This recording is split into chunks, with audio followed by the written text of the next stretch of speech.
Hey guys, this is Aaron Schover and Josh Lucas from Sword, Carolina once again. We are doing another lesson from the Zornhau, another set of techniques from there.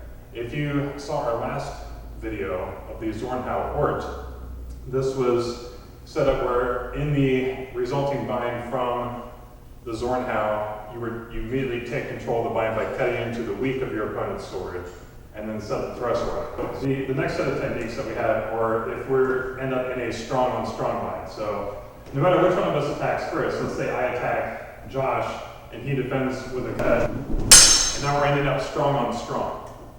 And so in this case, I have to be very careful. I can't just attack straight forward here with a thrust or cut because it's going to take the pressure off of his sword.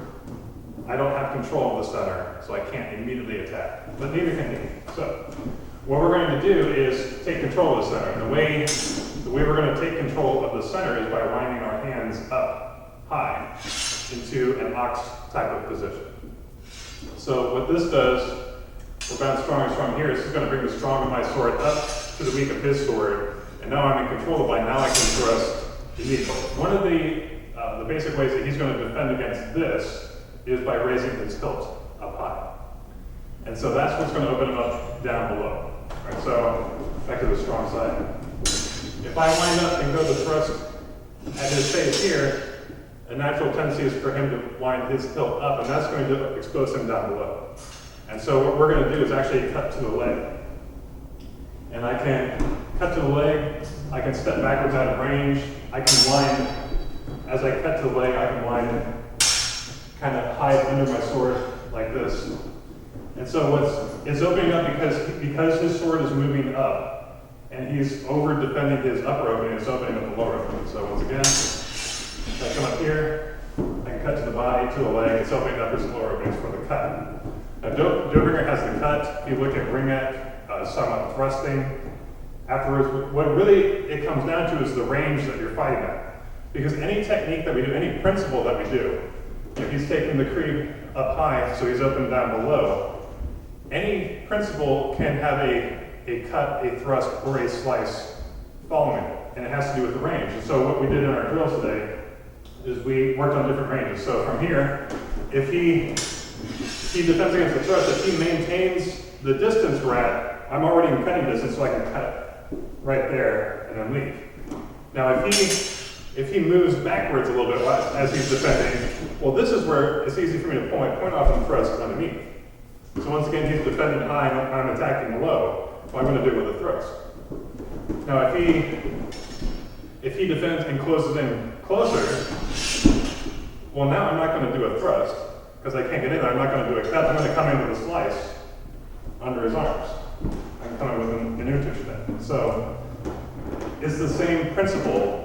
But we're going to have three different ranges, we're going to have three different options based on the range of fight. And it's basically based off of his footwork.